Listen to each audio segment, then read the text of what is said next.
Olá, pessoal do sétimo ano, tudo bem com vocês? Como vocês estão? Espero que estejam bem. Pessoal, vamos à nossa revisão? Aqui quem está falando é a professora Giovana, um abraço para todos, tá? Bem, a nossa revisão é referente à unidade 7, movimentos migratórios, né? Falamos sobre isso na escola, falamos sobre os fluxos migratórios. O que é migrar, pessoal? Migrar é movimentar-se. Então, podemos nos movimentar dentro do próprio país ou podemos nos movimentar entre países. Quando a gente sai do nosso país, nós nos tornamos emigrantes, de saída, de êxodo, né? Quando a gente ingressa em outro país, nos tornamos imigrantes. E quando a gente muda, se movimenta dentro do próprio país, somos migrantes, tudo bem? Mas mais importante do que aprender esses termos, nós precisamos entender as consequências desses movimentos migratórios, tudo bem? Para a sociedade, de forma geral. Então, vamos lá. Bom, como eu já disse, esse slide aqui, ele fala um pouquinho sobre o que eu já expliquei, que é migrar, movimentar-se dentro do próprio país, e migrar e emigrar. Galera, antes de mais nada, eu quero dizer para vocês que esses slides ficarão disponíveis na plataforma junto com esse vídeo. Então, não precisa anotar nada, que vai estar tudo lá disponível para vocês, tá bom? Olha só o exemplo. Maria é brasileira, emigrante em seu país e imigrante em Portugal. Galera, se Maria é brasileira emigrante, quer dizer que a gente já sabe que ela saiu do Brasil. Ela tem origem brasileira, mas ela saiu do Brasil. Se ela saiu do Brasil, para onde ela foi? Ela imigrou, ela entrou em Portugal. Tudo bem? Exemplo 2.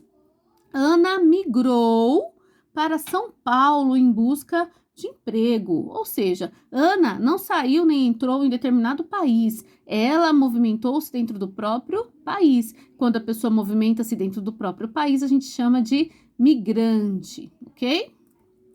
Vamos lá, galera. Infelizmente, existem várias migrações forçadas pelo mundo.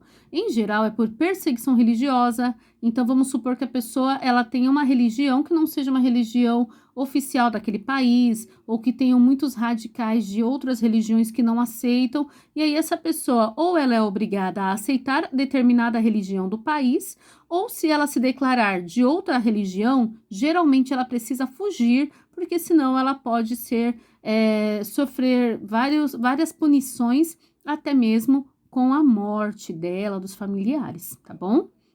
Guerra civil. Bom, guerra civil é quando existem várias disputas por questões políticas num país, até mesmo por questões religiosas, e as pessoas disputam entre si de forma totalmente violenta, as pessoas se matam, né? Gangues diferentes, grupos diferentes acabam se matando por questões políticas, né? E para fugir da guerra civil, muitos também migram, tá ok? Questões climáticas e tragédias ambientais é um dos fatores de migração muito forte. Por exemplo, seca no Nordeste. Tem muitas famílias que fogem do Nordeste, que migram para outras regiões do Brasil por conta da seca. Lugares que têm terremotos, tsunamis, geralmente terremotos frequentes fazem com que as pessoas saiam. Tsunamis, de forma geral, não tem muito como prever. Até tem, mas o que mais faz as pessoas migrarem e imigrarem são os terremotos, emigrarem, né? Um outro exemplo de migração forçada por questão de tragédia ambiental foi Brumadinho, Brumadinho e Mariana, onde aconteceu lá em Minas Gerais o rompimento das barragens, né? E aí destruiu completamente a cidade e as pessoas que ficaram lá tiveram que sair, porque já não tinha mais como continuar naquele lugar. Então vejam, existem as migrações forçadas por diversas situações, em geral não são situações boas, as pessoas não migram porque querem, mas migram porque precisam salvar as próprias vidas. Fome também é um tipo de migração forçada, entre outros. Galera, essas pessoas quando migram, geralmente elas não têm boas condições econômicas, né? Então elas acabam entrando de forma ilegal nos países ou tentando se refugiar mesmo. Então são chamadas de refugiados. Só que aí elas acabam esbarrando em uma situação pior ainda, que é a xenofobia. Xenofobia nada mais é do que ódio, aversão a estrangeiro. E aí essas pessoas acabam não sendo bem tratadas nos outros países. Geralmente esses países eles usam como desculpa o fato de que essas pessoas vão roubar os empregos, de que essas pessoas vão causar uma mistura étnica, né? E geralmente esses países não querem mistura étnica, não querem que misture brancos com negros e assim por diante, né? Eu dei o exemplo de negros, mas tem outros exemplos também, asiáticos, tem países que não querem essa mistura étnica. Geralmente, a gente encontra esses países na Europa, a gente tem também os Estados Unidos, que tem uma política xenofóbica em relação aos imigrantes, tudo bem? Bom, esse mapa, eu não sei se dá para visualizar muito bem pelo vídeo, mas eu vou deixar disponível para vocês no slide, então não tem problema. Olha só, nós temos abaixo a África, o continente africano. E aí eu deixei esse mapa para você perceber, eu vou colocar a mão aqui, ó, para você perceber que a distância do continente africano para o continente europeu é relativamente pequena. Relativamente por quê, gente? Porque é uma distância gigantesca. Não dá para passar, falar assim, ó, vou nadar até ali e vou chegar na Europa. Não, não é assim.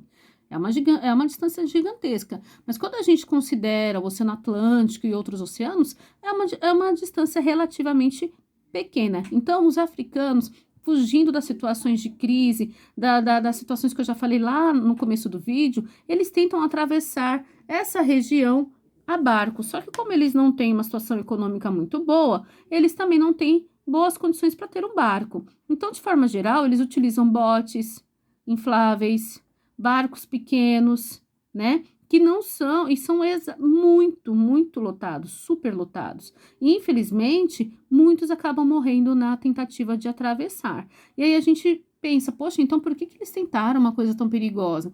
Porque eles poderiam ficar e morrer onde estavam ou morrer tentando. E nesse caso, eles acabam morrendo tentando uma vida melhor.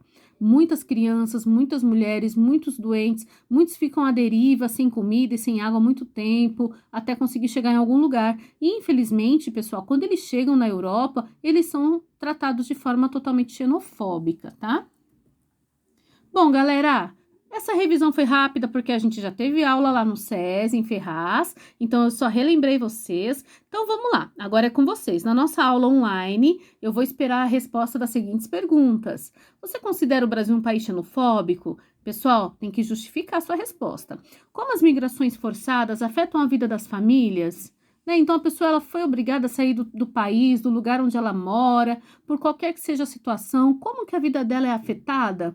Né? E os países que recebem esses refugiados? Por exemplo, o Brasil recentemente recebeu uma grande quantidade de refugiados venezuelanos. E aí, galera, como é que fica essa situação? O que é migração de retorno? Falamos em aula também. Bom, cite uma citação de refugiados na América Latina. Acabei de citar para vocês. Mas vocês podem verificar que outras situações, ou pode citar uma na América do Norte, anglo-saxônica, enfim, tá bom? Tranquilo, pessoal. Espero vocês na aula online. Um abraço. Fiquem com Deus. Beijo.